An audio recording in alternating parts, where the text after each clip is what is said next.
Look, I like Lindsey. I don't care what he says, okay? Lindsey wouldn't have been elected if I didn't endorse him. He doesn't seem receptive to your advice. Republican Senator and well-known Trump sycophant Lindsey Graham was publicly humiliated today on live TV by a triple combination of CNN's Jake Tapper, his own cult leader, Donald Trump, and Graham himself, and we have to talk about it. But before we do, if you end up liking this video and you want to support the channel, please be sure to hit the like, subscribe, and alert bells before you go. All right, friends, we have several clips to talk about in this video. Lindsey Graham is someone that we make fun of here quite a bit at Pondering Politics, and I encourage the rest of you to take that attitude and bring forth into the world. Make sure you proselytize. Lindsey Graham is a sycophant. He is a coward. He is an unprincipled loser who is prone to emotional outbursts on TV.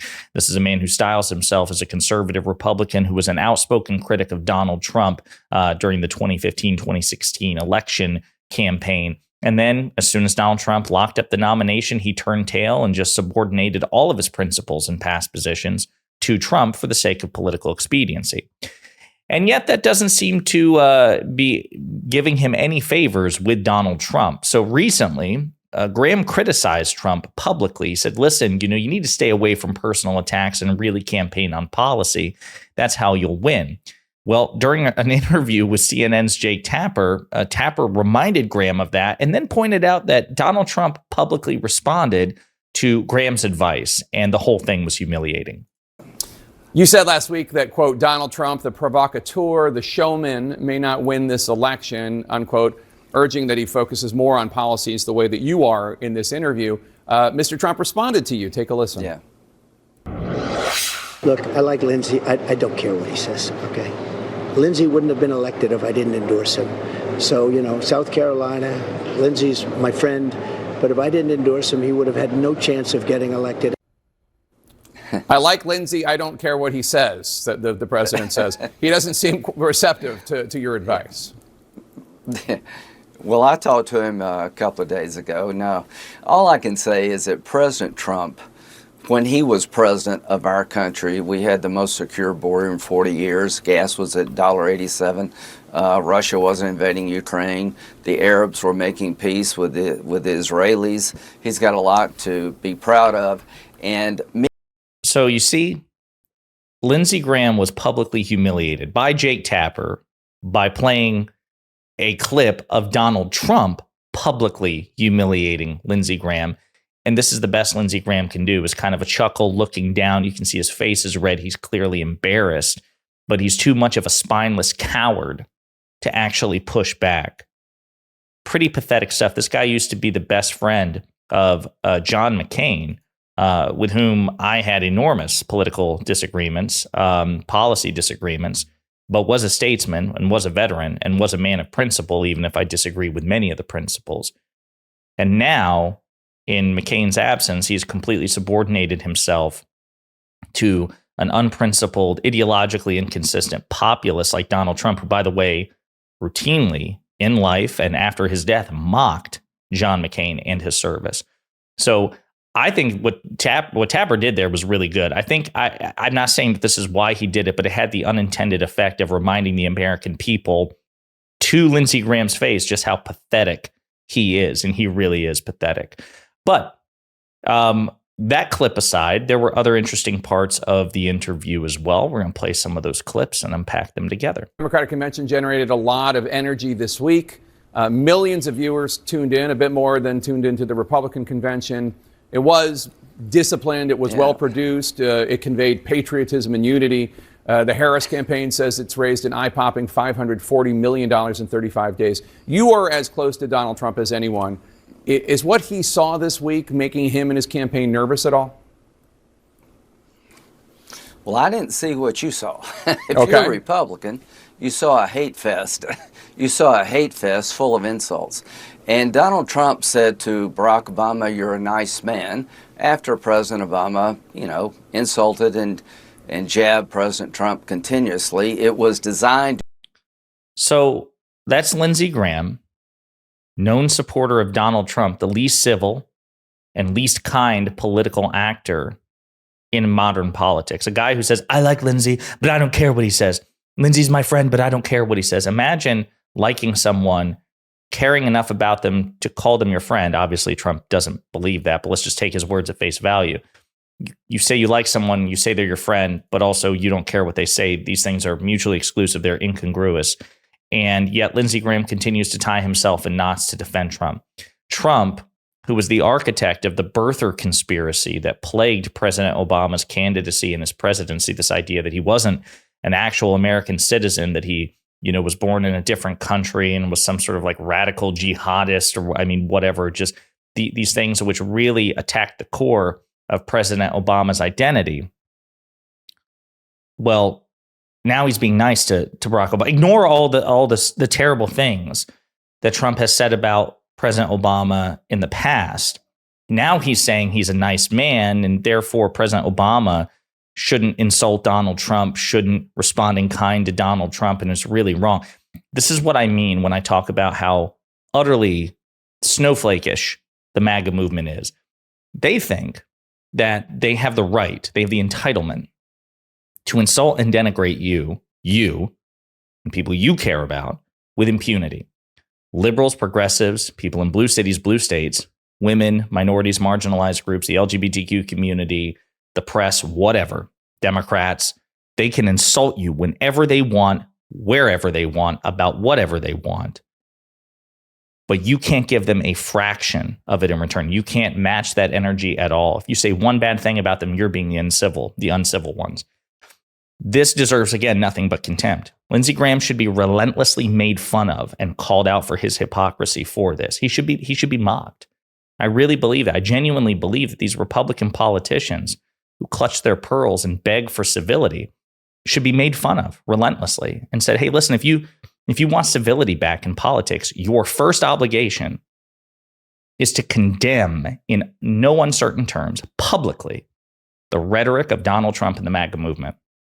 Lindsey Graham, if you want to complain about President Obama making a dick joke about Donald Trump after all these years of abuse and harsh rhetoric from Trump against Obama, your first, before you do anything, your obligation, before we even entertain the request, is for you to come out and say Donald Trump is awful. Donald Trump's rhetoric is awful. It's objectively worse than anything we hear from any Democrat. Even though I agree with Trump on the policies, you can add all that fluff in. But that you have to acknowledge that his rhetoric is objectively far worse than any Democrat. And that because you really want civility restored to politics and a sense of decorum, you feel the moral compulsion to first condemn the person in your own party who's objectively worse than anyone in the opposition party. Biblically, because Graham claims to be Christian, you must remove the log from your own eye before talking about the splinter in the opposition. But of course, Graham won't do that because, again, he's an unprincipled coward and a loser who should be made fun of. But it's pretty pathetic stuff that we should not entertain seriously. Another clip, and the topic turns to reproductive rights and Donald Trump's half-assed rhetorical pivot in that direction. Let's turn to another important issue in this election, abortion. Former President Trump made some news the other night. He posted on Truth Social, quote, "My administration will be great for women and their reproductive rights," unquote. That's language that obviously sounds kind of the left. Yeah. The top editor of the conservative National Review said, quote, "Trump's abandonment of pro-lifers is complete," unquote. Family Research Council President Tony Perkins said Trump is going to suppress his own supporters and, quote, "My advice is when you're in a hole, stop digging," unquote. What exactly is Donald Trump going to do to, quote unquote, help women's reproductive rights? Yeah, no, you need to ask him about that. What I would say is that President Trump was a very good pro-life president. His position now, as I understand it, is that he's going to leave the abortion issue to the states. He doesn't believe there's a role for the federal government. So, note that Lindsey Graham, who considers himself one of Donald Trump's closest allies, a surrogate for the Trump campaign, says he doesn't know what the hell Donald Trump is talking about. I don't know what he means by that. You should ask him about that. Aren't you a surrogate for the campaign, sir? Aren't you not only a member of the same political party? Aren't you not only an elected Republican? Aren't you not only a close ally of Trump, but you are an official Trump surrogate going out and spreading the word, the good news, if there is any, about a Trump presidency, but you don't know what Donald Trump means when he's going to, support reproductive rights and women? in a way that terrifies your evangelical conservative base. Could it be that Donald Trump is, again, an ideologically inconsistent populist who will say whatever the hell he wants, whenever he wants, even if there are complete and total contradictions, in order to gain a political edge? Could it be that Trump is savvy enough to recognize that he is the dog that caught the car with respect to abortion and has suffered electorally in election after election and after election in multiple jurisdictions that Republicans, quite frankly, had no business losing, but they did anyway? And so he'll say something on Tuesday that completely contradicts his words and actions on Monday, and he doesn't mean any of it, and people are rightly confused by it. That's really what it is. But again, Lindsey Graham is caught flat-footed on this. He has no satisfying answer. And he's just like, well, he's a strong pro-life president. Okay, well, then what the hell does he mean by this? And is this just anything other than a transparent attempt to court moderates? Yeah, pretty weak and pathetic stuff. There's another clip here. I guess we will play it. It concerns Donald Trump's flirtation with January 6th defendants and convicted felons. We'll talk about that. Two pro-Trump organizations are hosting a January 6 awards gala at the Trump National Golf Course in Bedminster, New Jersey, next Tuesday. The event is supposed to pay tribute to all January 6 defendants and raise money for these defendants and, in many cases, convicted criminals who assaulted the Capitol, assaulted law enforcement. Now, the Trump campaign says Donald Trump is not attending, although the organizers say they expect him to attend and that he's on the invitation as an invited guest. Do you think it would be a mistake for him to go? And is it a mistake for this event to be taking place at Bedminster at all?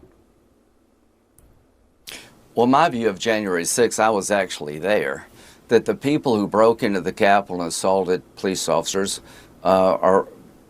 should go to jail. They committed a crime. There are people very upset about the outcome of the 2020 election. I get that. But Vice President Harris tried to raise bail money for people who burned Minneapolis. I didn't like that either. So, again, the false equivalence here. Vice President Harris, when she was Senator Harris, retweeted support for the Minneapolis Bail Fund, which is a generic catch-all bail fund for people who are arrested who could not afford bail. It was not for protesters in Minneapolis specifically. It was certainly not for rioters in Minneapolis specifically. It was a generic bail fund for those who could not afford bail who were arrested. Vice President Harris, when she was senator, condemned the riots, condemned the violence. So what Lindsey Graham wants you to believe is, well, because she supported raising bail funds, just retweeted support for a bail fund, some of whose funds might have gone to people arrested in Minneapolis for protesting the murder of George Floyd, that is the equivalent of Donald Trump repeatedly saying that he would pardon January 6 defendants, very often never distinguishing which ones he'd pardon, which ones he wouldn't, sometimes stating or suggesting that it would be a blanket pardon, and allowing his personal property, his club, his resort to host a January 6 awards gala celebrating the insurrection. This is what Republicans do. They engage in false equivalence. No matter what your interpretation is of what the vice president did when she was senator, even in its worst interpretation, it's just objectively orders of magnitude less offensive and less problematic than what Trump is doing here. But again, Lindsey Graham is much too cowardly to condemn it. So folks, I don't know. I love seeing Republican politicians, fight amongst themselves and eat their own. And I think it's hilarious that Lindsey Graham on national television was humiliated to his face by Donald Trump, by Jake Tapper, and quite frankly, by his own weak responses. What an utterly contemptible man. Let me know what you think in the comments.